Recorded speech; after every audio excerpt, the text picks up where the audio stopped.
উপস্থিতি গণসমাবেশের এই পর্যায়ে বক্তব্য নিয়ে আসছেন অধ্যকার গণসমাবেশের বিশেষ অতিথি জনাব মাওলানা মোহাম্মদ শাহজালাল হোসেন জিহাদি, সেক্রেটারি ইসলামী আন্দোলন বাংলাদেশ নলছিটি উপজেলা। বক্তব্য নিয়ে আসছেন মাওলানা মোহাম্মদ শাহজালাল হোসেন জিহাদি, সেক্রেটারি ইসলামী আন্দোলন বাংলাদেশ নলছিটি উপজেলা। আসসালামু আলাইকুম ওয়া রাহমাতুল্লাহি ওয়া বারাকাতুহু। নাহমাদুহু ওয়া নুসাল্লি আলা রাসূলিহিল কারীম, আম্মা বা'দ। তুরসিল বিল আল্লাহুম্মা সাল্লি আলা মুহাম্মাদ ওয়া আলা আলি মুহাম্মাদ কামা সাল্লাইতা আলা ইব্রাহিম ওয়া আলা আলি ইব্রাহিম ইন্নাকা হামিদুম মাজিদ। আজকে প্রধান অতিথি রাজপথের লড়াকু সৈনিক,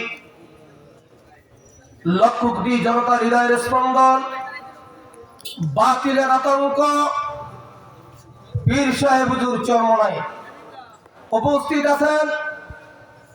আজকের এই গণসমাবেশের সম্মানিত প্রধান বক্তা, বিশেষ অতিথিবৃন্দ,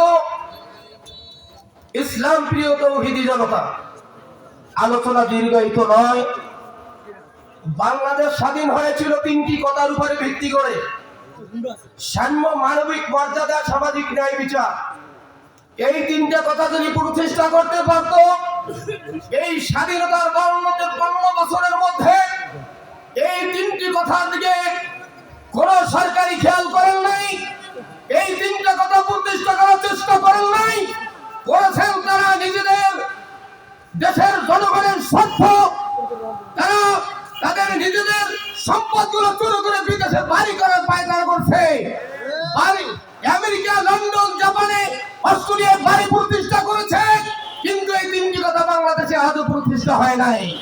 এই তিনটি কথা যদি বাংলাদেশে প্রতিষ্ঠা করতে পারত, এই ফ্যাসিবাদী সরকার আইনাগর প্রতিষ্ঠা করতে পারত না। এই তিনটি কথা যদি বাংলাদেশে প্রতিষ্ঠিত হতো, এই দেশের মানুষ 5 বছরের শিশু থেকে 80 বছরের বৃদ্ধা পর্যন্ত ধর্ষিত হতো না। সংগ্রামী সাথী ও বন্ধুগণ, আপনাদেরকে বলতে চাই, আপনারা একটু সজাগ থাকেন। এই ফ্যাসিবাদ বাংলার জমিনে দেখতে পারে নাই, ইনশাআল্লাহ ভবিষ্যতে কোনো ফ্যাসিবাদ দেখতে পারবে না।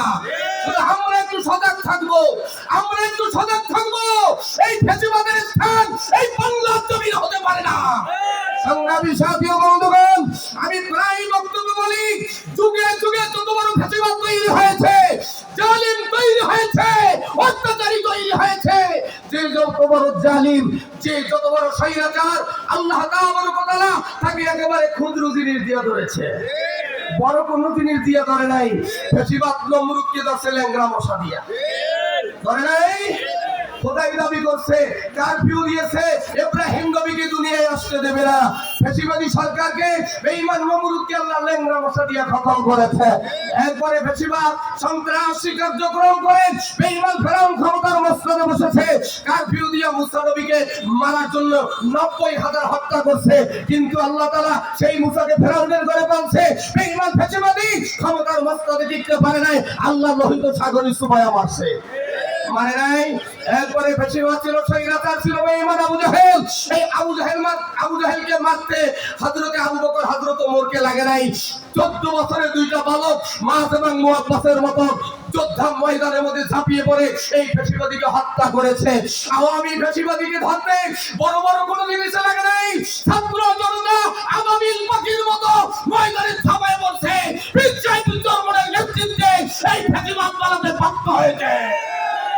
সংগ্রামী সাথী ও বন্ধুগণ, আমি হুঁশিয়ার করে দিতে চাই, এই দেশ ইসলামের দেশ, এই দেশ মুসলমানের দেশ, এদেশ শান্তির দেশ।